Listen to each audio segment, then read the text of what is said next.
Welcome to our session on professional communication. And actually, I'm passing it right back to Zoe for some announcements.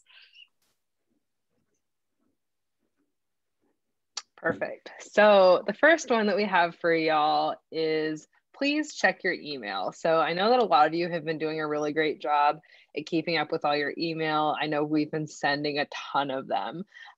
So I do know that there have been some folks that have missed some emails from their interviewers and things like that. And while we all make mistakes and it happens to the best of us, I just want to make sure that we're, projecting a good a good view of the program and things like that. We want people's perception of us to be positive. So if any of you all need help or support with kind of doing interview prep and or kind of email organization, all of the success coaches in Dallas and myself are here to support you all with that. So we just really want to make sure that you all are getting to your interviews if you have them. And we want to make sure that everyone stays up to date on all the things that are happening in the program. So that's the first thing.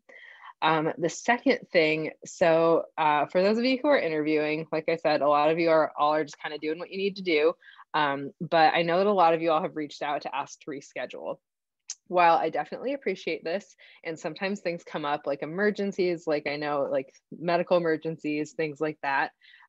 Please do your very best to keep your interview schedule and only reschedule for those emergencies, because a lot of the employers have set this time aside for y'all. And it's, especially now at this point, it's Tuesday. And if we're rescheduling, for the next day like that, it's not going to look good on our part. So please do try your very best to keep your interview schedule as it is. The second reminder is just please be on time. Please be ready for the calls, be ready for the Zoom meetings to hop on.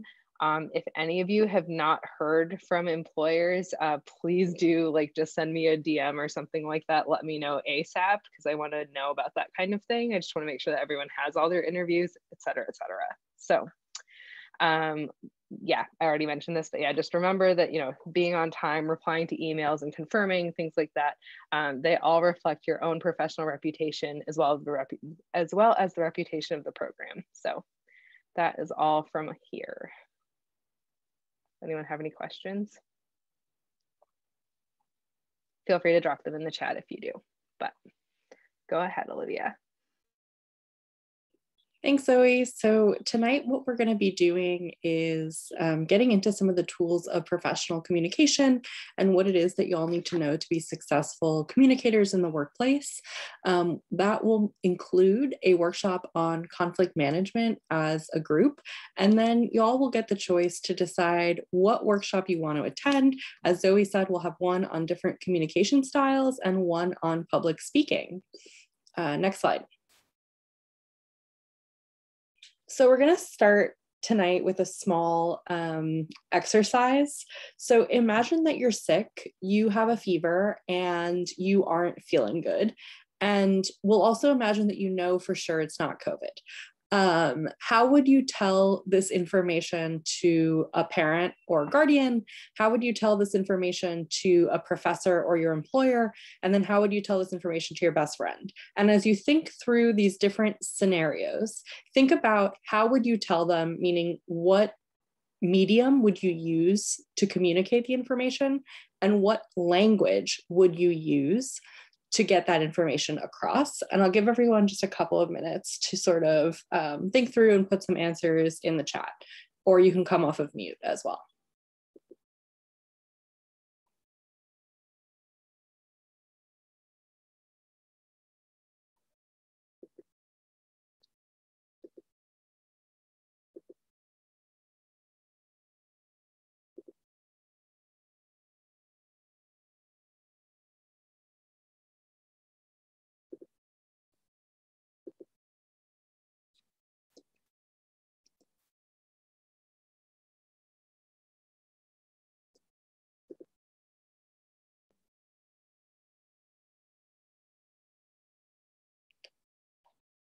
So Alexis, who would you send the email to?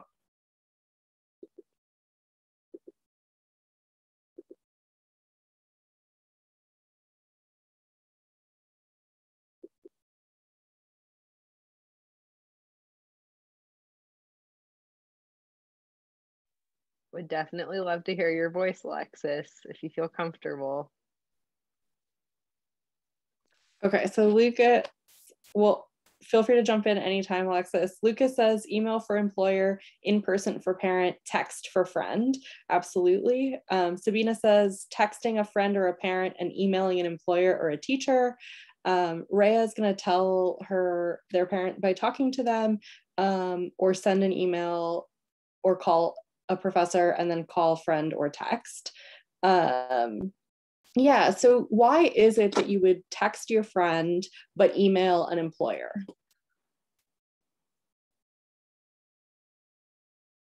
You can be less formal with your friends. Yeah, absolutely. I think that kind of hits it right on the head. Text, and Anastasia says text is more casual, email is a little more formal, it's a more professional relationship, says Destiny. Absolutely. So Ladecia says, for my loved ones, I would talk to them on the phone or over video chat. For my employers, I would send an email. The language I would use may be formal or serious. It may be the same between loved ones and my employer. Awesome. Can I get the next slide? Thank you. So this process that you're already kind of going through, this is something I know that each of you do every day when you make these decisions about how to tell something to loved ones, how to tell something to friends, how to tell something to employers. But as you start to communicate, excuse me, professionally and in the workplace, you want to slow down some of these communication decisions you're making so you can be more intentional about them and make sure you're making the right decisions in the right way for the right people. So when you're deciding how to communicate, what you want to think about are sort of the who, what, when, why, and how of communication. So the who is two people, the sender or the communicator, which in this case is yourself, and the communication recipient.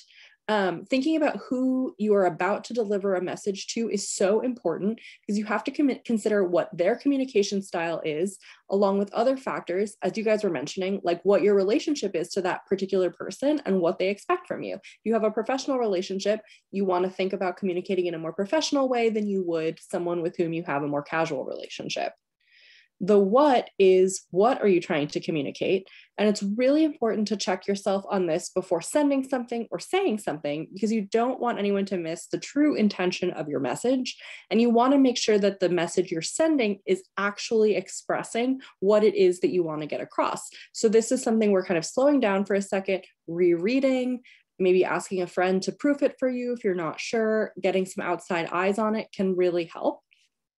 The when is, when will you communicate the issue or question? And in this case, this is thinking about the sort of level of urgency behind your message and the time of day that will allow people to see or hear your message. So if you need an urgent response on a project, you really don't want to be sending this email after hours because you can't assume that people are working after hours. And you want to therefore do the planning necessary to get those people to contact you while they are still around. The why is, what are your goals for communication? Why are you communicating with these people? So in this case, what I'm thinking about, for example, is if you have a coworker who isn't responding to your emails and you decide that you want to have a conversation with them about it, you want to decide, is your goal to get an answer to that last email that you sent? Or is it to have them be more responsive in the long term? And those things might mean communicating with them in different ways. So you could, if all you wanted was a response to the last email you sent, you could respond to that email you sent and say, hey, I see you didn't notice, maybe you hadn't noticed this, just wanted to bring this to your attention again. But if what you're actually trying to communicate is that you want them to be more responsive in the future, you might choose to talk to them in person and have a different kind of conversation if that's what your real meaning is there. And then finally, the how is, what channel or medium are you using to communicate and how will you deliver your message?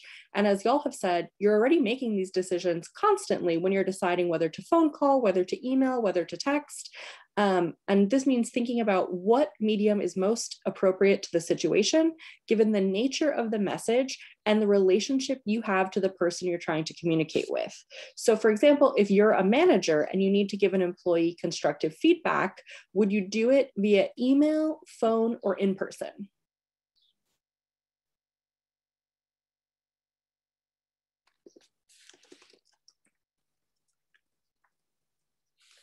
Anastasia says in person. How come, Anastasia? Or Lucas, who also said in person?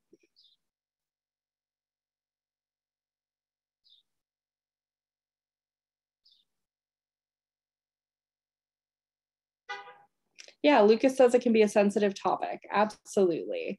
And that way in person, you can kind of have more space to talk with them, more chance to kind of clarify in the moment what you're meaning, see how it's being received by the person, that sort of thing. Great consideration. Next slide. And with that, I pass it over to Sade. Awesome. Thanks, Olivia. So kind of keeping all of that in mind, just a few best practices when you're thinking about going into these conversations that you're using these forms of communication in.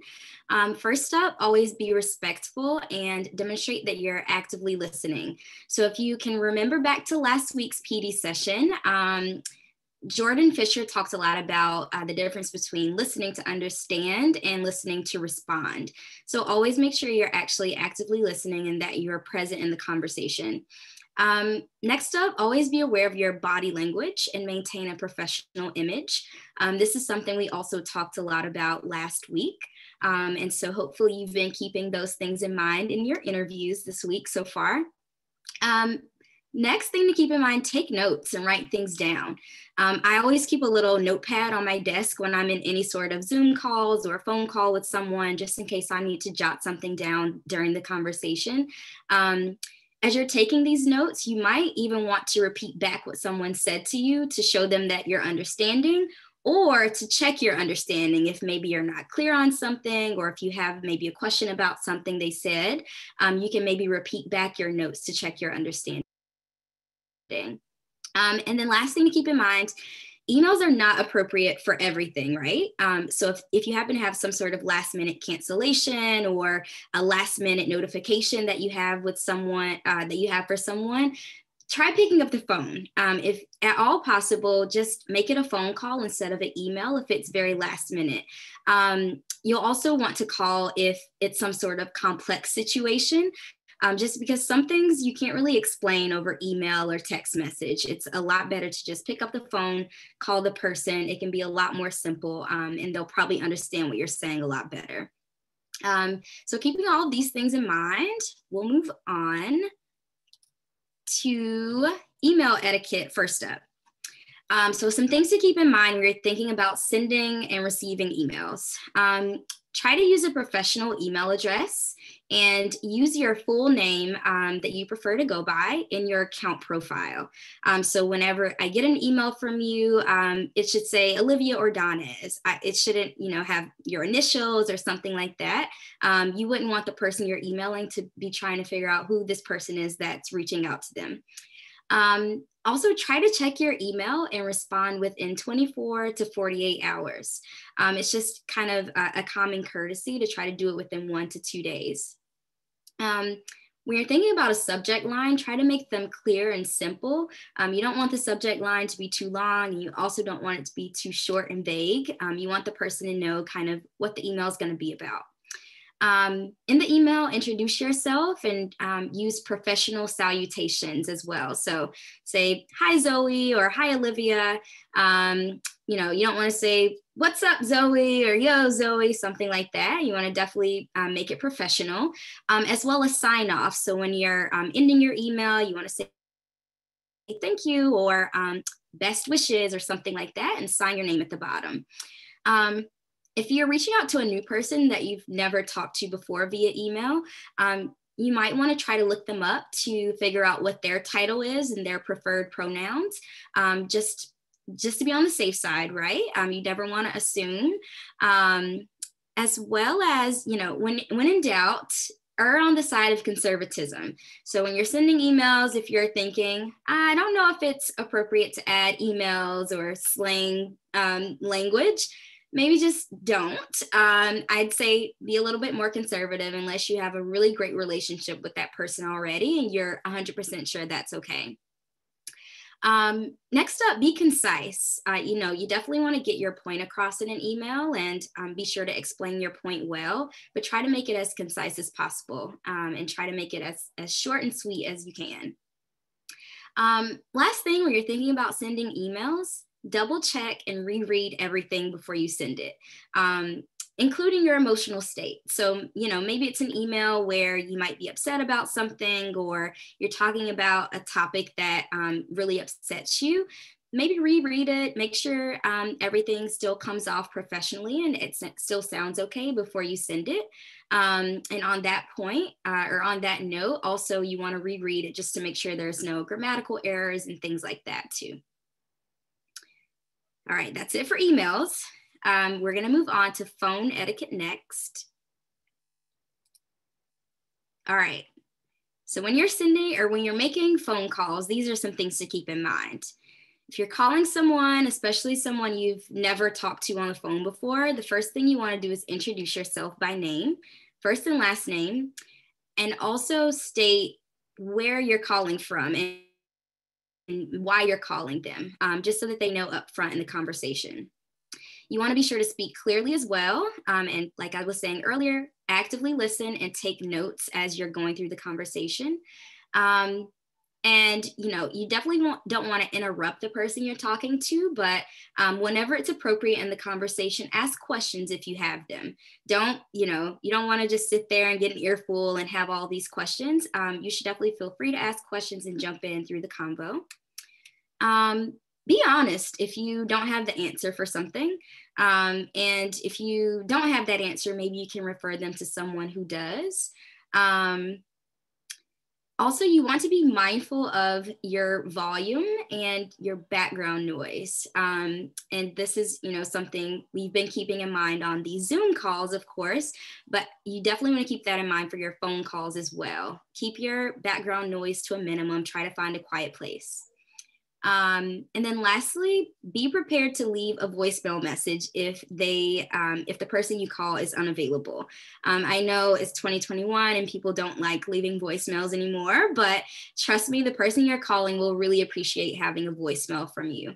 In that voicemail message, be sure to leave your name, your first and last name, tell them why you're calling, and be sure to leave a callback number as well. And if you do leave a voicemail, be sure to check your phone and respond to your own voicemails in a timely fashion as well, in case they happen to call you back and maybe leave you a voicemail. Be sure that you kind of keep an eye on that. All right, I think that's it for email and phone etiquette. So now I'm gonna pass it over to Dallas. All righty, folks. So it is scenario time. And as you guys know, I don't always like to talk to myself or to talk at you people, you young people. So now I want to ask to talk with you. So if I could get 2 volunteers, please, and we'll work out this first one together.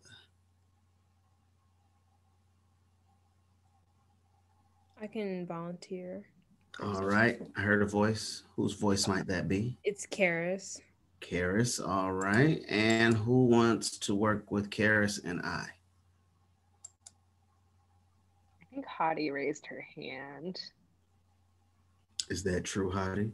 Did you raise your hand? Yes, I did. Oh, you got caught. Thank you for volunteering. All right. So we're going to take some communication scenarios. Next slide, please. All right. So let's see how we want to do this. We'll just say you've just missed an important call with your supervisor for your position this summer. You call back at a later time, but the phone call goes to voicemail. Give an example. Oh, this is beautiful. Here we go. All right. Since Karis, you went first. Since you volunteered first, can you give us an example of a professional voicemail? I think I can. I guess is an important call with your supervisor for your position. Should I like say what I would say on a voicemail or just like what should be said on? Okay. Yeah. If I was leaving a voicemail, I'd probably say something like, hello, whatever my supervisor's name is. This is Karis Hawkins, and I wanted to give you a call back about your message and respond to whatever question they had. You can call me back at any time and then give them my availability and my number. Well, they have my number. Never mind. Sorry. You can call me back at any time, and I hope that we can get back in communication with each other soon. That's probably what I would say in a quick voicemail.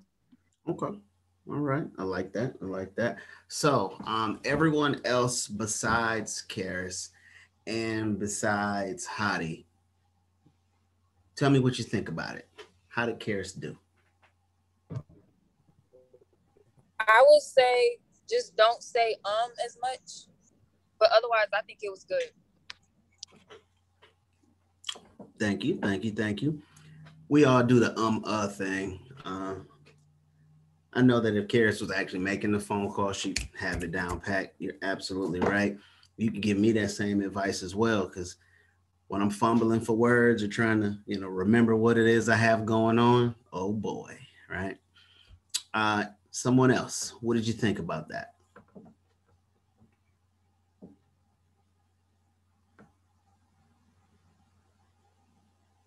All right, let me get one of our young men. Somebody give me some feedback, please, or I'm gonna find somebody to call on.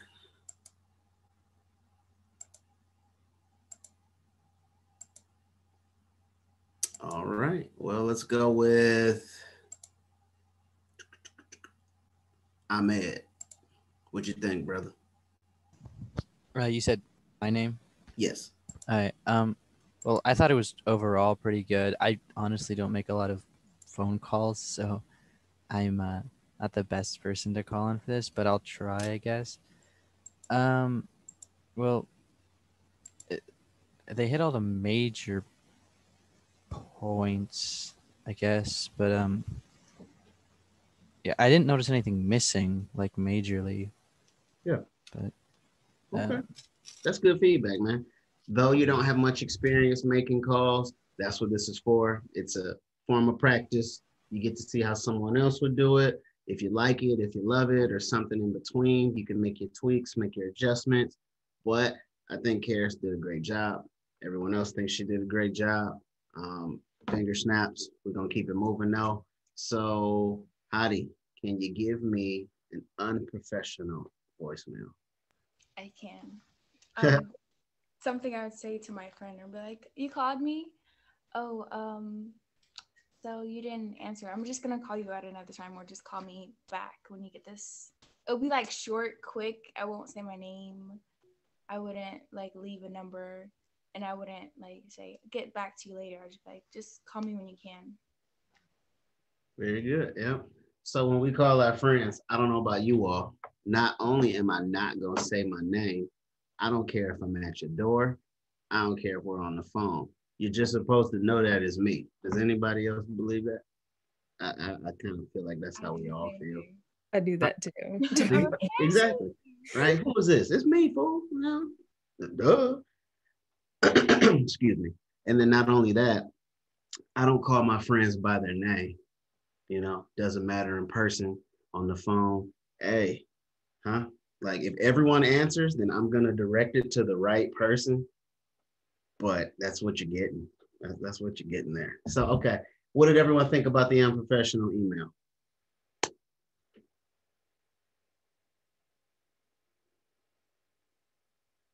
All right, we're about to go ahead and we'll scroll through this participant list. Let's go with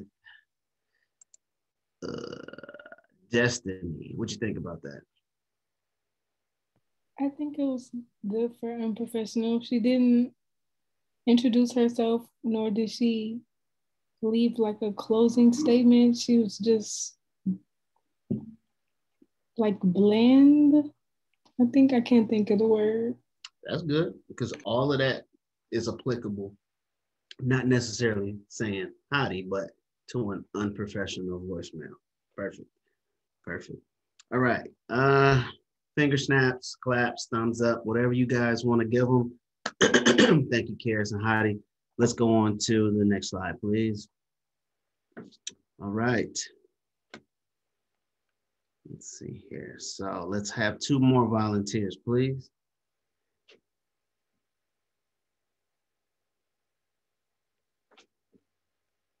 Hi, this is Amaris. I can volunteer. Okay. And who else do we have? We have Amaris and you know what? I was scrolling through. I'm gonna go ahead and say Simon because I saw your name earlier. So can you work with us today? Sure. Awesome, awesome, awesome. All right, so here's the scenario. You forgot to reach out to the catering company. So your board meeting today doesn't have any food. Good luck, guys. Your supervisor was counting on you. Volunteer 1. Supervisor approaching the employee about the forgotten catering order. Volunteer 2. Present an example of a professional response. So that's going to be Amherst. And volunteer 3, present an example of an unprofessional response. That's going to be Simon.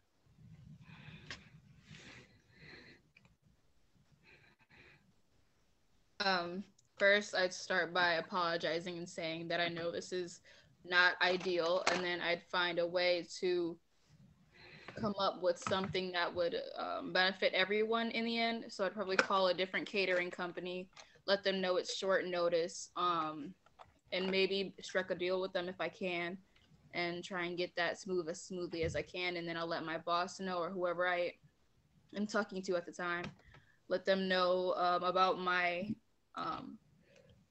complication and how I know this is on me and how I can better improve next time. Okay. All right. Simon, let's hear your unprofessional. It'd be like, yeah, guys, I know I was supposed to order the food, but I forgot. Yeah, it's the laugh. It's the laugh for me. Thank you. All right. So, matter of fact, let's see if we can get a couple more laughs in here. You know what? I think did I see Dion in here today? Yep, I did. Dion. I'm here. She is. So do me a solid. Yes. Let's backtrack a little bit. If you were that supervisor, tell me how unhappy you are that catering order didn't get done. This has nothing to do with anything. I just want you to do it. Okay, you just okay. Okay. I would try to be understanding the situation, but I was still kind of like, okay. You know what? I would respectfully tell them. Oh Lord, because I really love food. Hold on. Oh my God. I'm not trying to be rude. Okay. No, just for the sake of this exercise, I want you to go with your true feeling. Because what I'm trying to paint is, let's say it just absolutely sent you to the moon, right? Right. How would people respond to your reaction in a professional way and an unprofessional? Like, I could have skipped this, but I just kind of wanted to laugh at something. Okay. Oh, well, I would say like professionally, I think it's important, like, just to like remain calm, like even if you are mad, like, don't outwardly show that. So I would conduct myself in a very mannerable way, like just let them know, hey, like this is how I feel, professionally. But then like unprofessionally, just like let it be known, like, hey, just stay on top of it, like stay on top of your, just stay on top of things, just stay on top of your job and we'll be good. But we can't have any mess-ups. I think I would purposely cause like a small thing. Because like unprofessionally, I mean, I would, because it's like, okay, like that looks bad, but I like professionally, I would just try to just like ease the situation, or like pull them to the side and be like, hey, like, I know things happen, it's part of life, But we can just make sure we on top of our thing, just on top of things. We'll be good. Period. I got you. Yeah. Thank you for humoring me. No problem. So with those last two slides, folks, right? When we're on the phone, it could be helpful to think it out, write down some points, some tips, maybe some talking points, right? Just to kind of make sure we have at least the content of the voicemail that we want to leave, right? When answering the work phone, as I believe Karis went first, she did a great job. She gave her name, she spoke to the nature of the message, and signed off equally as well. Excuse me. So then in person, as we just saw, matter of fact, real quick, maybe you all did in the chat, did you all express to me how you felt about the in-person conversation with the supervisor? It looks like you did. Yeah, you did. Very good. Very good. Thank you. So just kind of overall, what did you all learn from this session?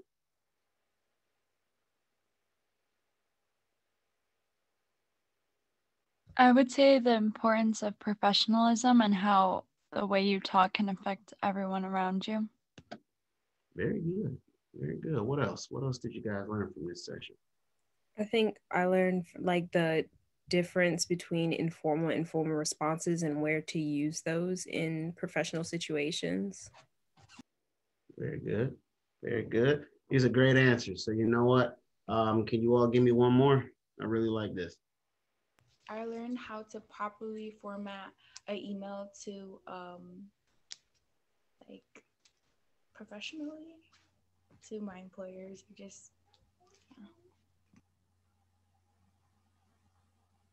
Okay, so that's good. So wait, let me go ahead and follow that up. Since you learned how to properly form that email, right? Mm-hmm. How will you apply what you've learned at work, or when you go to work, or however that goes? Let's say I can't be somewhere, or I can't be somewhere. I know how to send a proper email to my boss, being clear and professional, and not just saying, "Hey, I can't be here." That it's like, "Hey, I can't be here. Here's why." That, and yeah. Awesome. Putting in the subject and everything. Yeah, that's amazing. Thank you. All right, well, let me get one more of those then, because we had two for the first one. Someone give me one more, how you apply that when you go to work.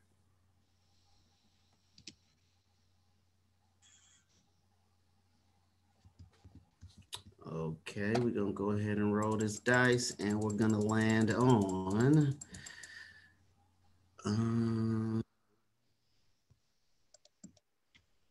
how about, I think I saw Deshaun's name.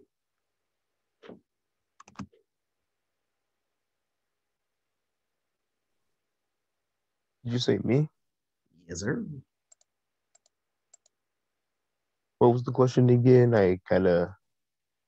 So just based off of those scenarios that we went through, right? Those best practices that we're learning, that we're talking about, these professional approaches, how would you use that going to work? I would use it to better improve, depending on which situation I am in, what would be best. Emails if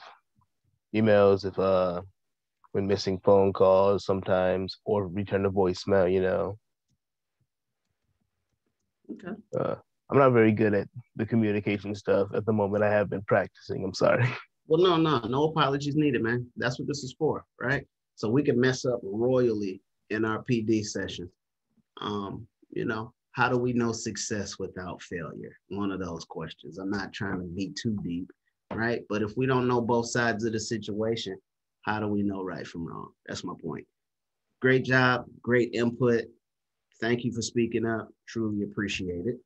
So this is going to be a conversation and a workshop on conflict management to help us kind of think through how to manage difficult interpersonal situations and some skills that I think all of us could use at work and in our personal lives as well. Next slide, please. So I just want to start off by asking, what does conflict mean to you? How would you define it? How do you usually deal with it? Feel free to put it in the chat or come off mute. Rowan defines it as a heated disagreement. Alexis says arguing and trying to keep the peace. So arguing is the definition and trying to keep the peace is your strategy, right? Yeah, nice. Anastasia says conflict is a difference of opinions. Let's get 2 more maybe. Rhea says, when different opinions become super heightened, absolutely. And Lucas, a negative difference in belief or goal between 2 or more parties. Absolutely. Yash says miscommunication. I think these are all really great. Next slide, please. So I think one way we might think about it is as a disagreement or a contradiction or being in opposition with another party. So exactly what y'all have already been saying. If we think about that as conflict, where can conflict take place?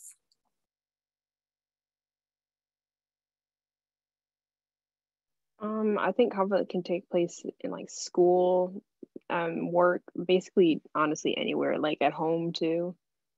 Yeah, absolutely. We're getting a ton of anywheres in the chat as well. I totally agree. School, at home, at work, in the political arena, on Facebook, on social media. You can even have it internally when you're having conflicting thoughts and you're not sure exactly how to handle something. What can be the result of unresolved conflicts if we sort of like let these fester and we don't deal with them? Lucas says future conflict. Absolutely. Unresolved tension. Unresolved tension for sure. Putting on the gloves, says Dallas. Unhealthy relations. Rowan suggests that people might become enemies. Absolutely. So we could have like really big changes in our mental health. If conflicts got big enough and the stakes were high enough, we could go to war over conflict. I mean, I don't have that kind of power, but people certainly have. It can lead to suppressing emotions, to termination from your job, to outbursts, to violence, as Dallas hinted at, road rage, right? And what are some of the solutions y'all have tried to conflict?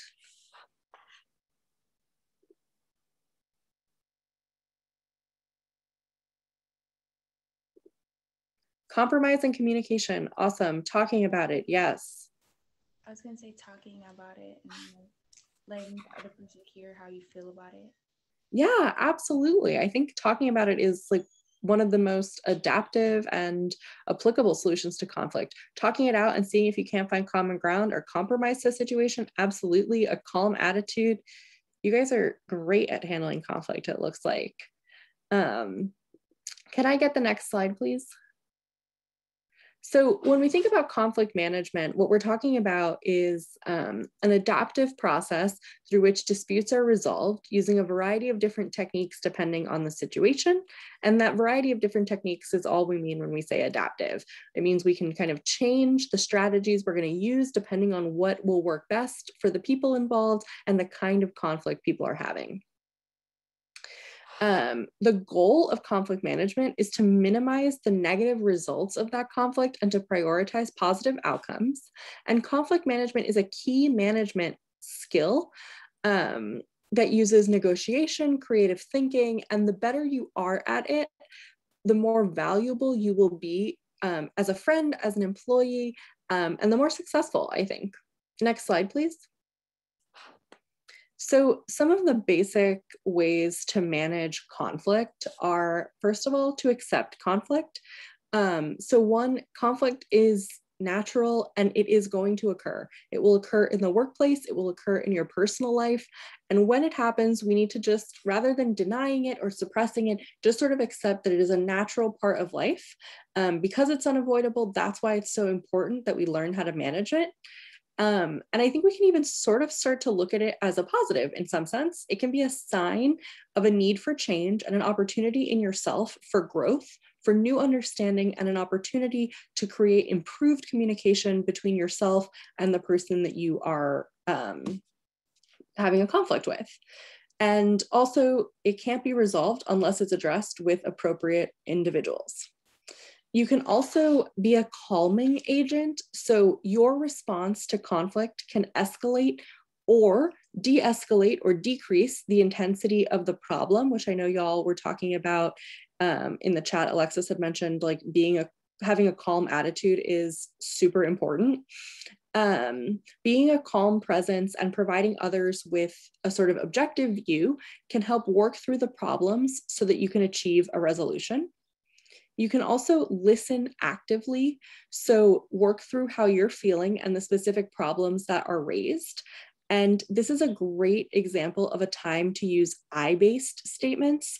So you would say, I feel blank when you blank because I need or would like blank. So making sure that when you're addressing your needs in conflict, you're putting them on yourself, you're taking responsibility, and you're speaking in terms of your own responses rather than putting those responses on someone else, because failing to use those I statements can heighten the conflict actually as people get really tense and defensive about it.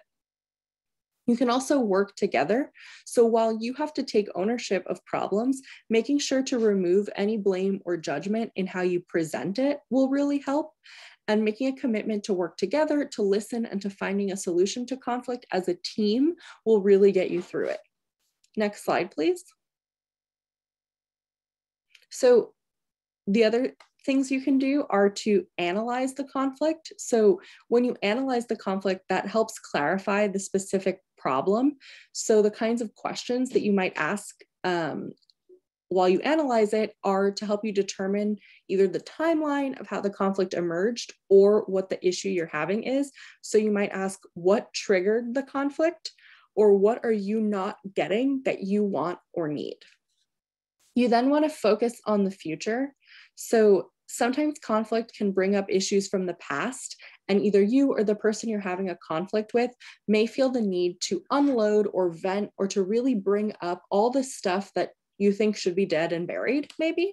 So taking ownership and recognizing that regardless of the past, you need to create a plan to address the present conflict and ones that may arise in the future, and thinking about what you want those future relationships to look like and what you want to change and be different will help you figure out what solutions you want to focus on.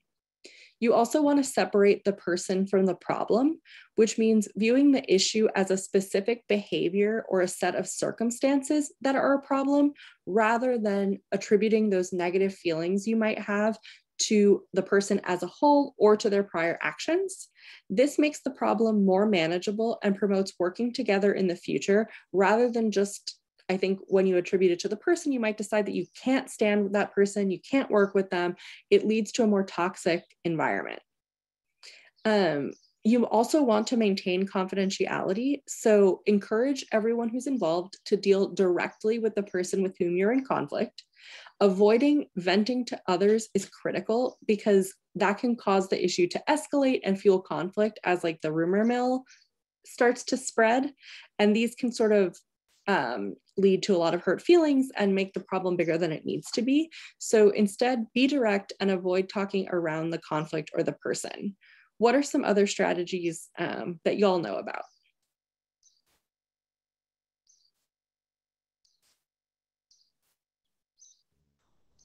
May I speak? Yeah, please. This is Lucas.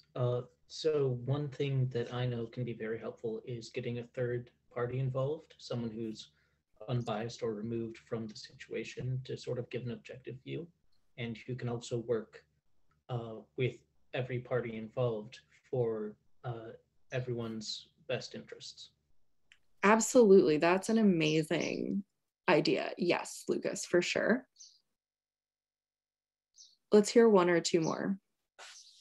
Rhea, I see a hand raised. One of my tips is that if it's an emotional conflict, make sure to take breaks and rein in your emotions, because sometimes if you're really angry, you can say things that you'll regret in the future.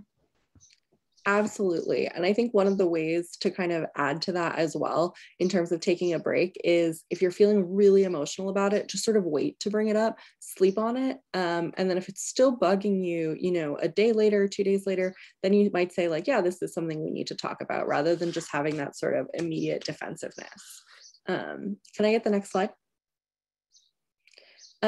So just to sort of quickly touch on some other ones, modeling neutral language. So as we were saying, using I statements and not being accusatory, choosing to agree to disagree. So you're not always going to be 100% on the same page with people. So focusing on a shared understanding and a shared resolution rather than necessarily litigating what happened in the past can be really helpful. So sharing your interests too. So each expressing why this matters to you so much and why you want this problem solved can help show your true motive and goals in the situation to help find common ground and to find a resolution. So being creative as well, don't just give in to avoid conflict, be creative and try to think outside the box for answers, and then be specific, right? So make sure you're very specific about what problem you're having and what solution you would want or need, so that you have the best chance of fixing the actual problem and different interpretations that might happen, and it makes sure everyone is on the same page. And with that, I will pass off to Zoe. All right, y'all. So we actually have a conflict management styles assessment for y'all. So as you know, you all have kind of acknowledged already, conflict is just kind of part of life. And that being said, everyone kind of deals with it in their own way. And so there's lots of different approaches and techniques that you all put in the chat and shared, and that Olivia shared. So we're gonna kind of go through this quickly because we're running a little bit behind, to be totally honest, but we're gonna drop a assessment for y'all to kind of do in the chat. Thank you, Olivia. And so we're just going to take about 5 minutes here for you all to take the assessment. So what you'll do is you will read through the 15 scenarios and points in the assessment. They're really short. They're just one sentence. And you'll just say whether you do that activity like rarely, sometimes, often, or always. And then you'll basically tally up, it'll show you on the assessment which answers to tally up for each different type of assessment. So while you all do that, please feel free to turn off your camera if you like. We'll be here if you all have any questions. And then I think just remember as you're doing this, there's not one style that's better or worse than another.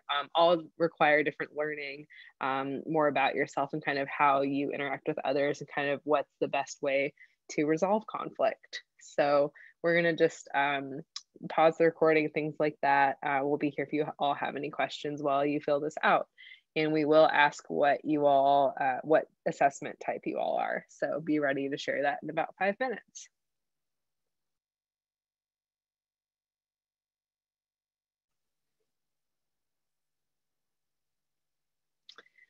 All right, so it looks like we are tied in this group for owl and teddy bear. So collaborating and accommodating, and it looks like kind of fox and shark were a little less popular, but not by much. So, and turtle was also still pretty popular. So let's, yeah, I guess somehow Ahmed is a co-host, oh my goodness.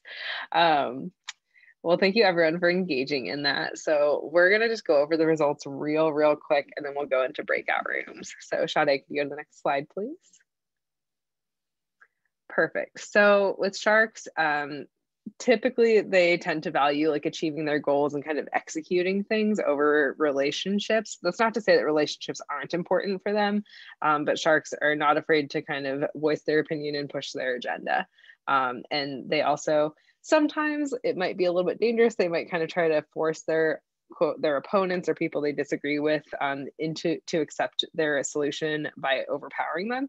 So that's something to kind of think about. You know, like I said before, it's not necessarily inherently bad. It's not inherently good, but it's just, if you know that about yourself, you might need to kind of try and tap into the other styles. So maybe how can I be more compromising, things like that.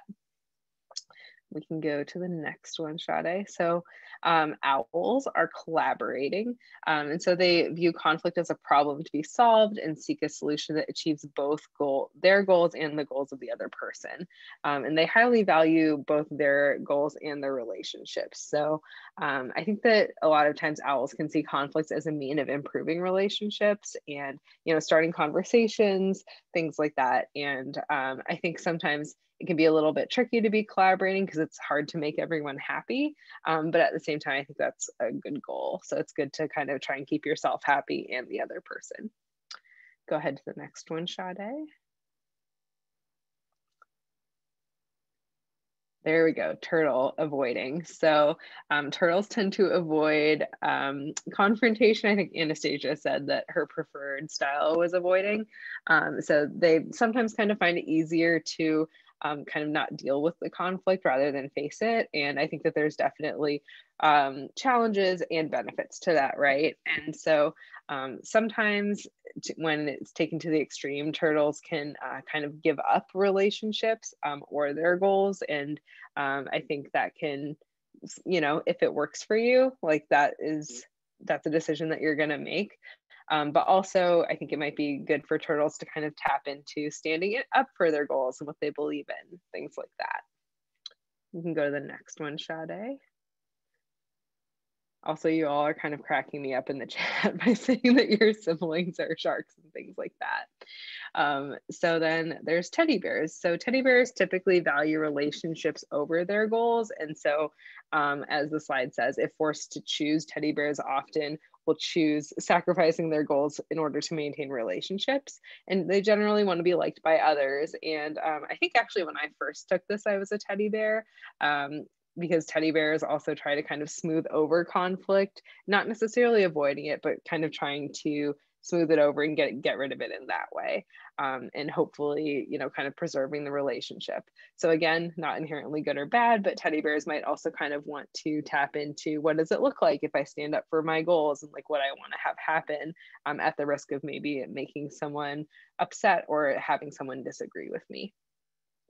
All right, you can go to the next slide, Sade. So the last one is the fox, so compromising. So foxes are moderately concerned with their goals and relationships with others, and they seek to compromise. So they're willing to kind of give up their own goals and interests. So that's not necessarily collaborating like the other style where you're trying to make everything happen, but it's more of just, okay, maybe I have to give something up, maybe you have to give something up. And so in that way, they want like both sides to gain, and also middle ground is really important, but they go about it a different way from collaborating. So we are running a little bit behind. So I'm just going to kind of pose these questions to you all, and you can kind of think about it and then maybe bring it to reflection on Friday. So maybe just think about, what is your conflict management style? Like, did it surprise you when you saw the results? Why or why not? And then do you think that your results kind of explain how things have gone for you in past conflicts? So for me, like I definitely have found that, I wish I kind of stood up for my goals a little bit more. And I obviously want to still maintain my relationships like a teddy bear, but I also want to make sure that I have my goals accomplished too. So then lastly, which style do you find it hardest to interact with during conflicts? So, maybe for a teddy bear like me, it's really hard for me to interact with someone who's a shark, because they're like, let's get my goals done, things like that. Whereas I'm like, okay, like, let's have this, let's talk about things and, make sure that everyone's okay, things like that. So that might look different for you all, but just maybe think about those questions. All right, I think there's actually a couple more questions as well. So this will also be valuable maybe to bring to reflection. So just think about kind of your past experiences with conflict management, and maybe think about what a particular dispute that you've had in the past with a friend or a coworker or colleague or family member, and how you resolved it. And then maybe think about kind of the strategies that everyone has shared today, and which ones seem the most useful for you to add to your conflict management practice. So again, maybe think about those and then bring them to reflection on Friday.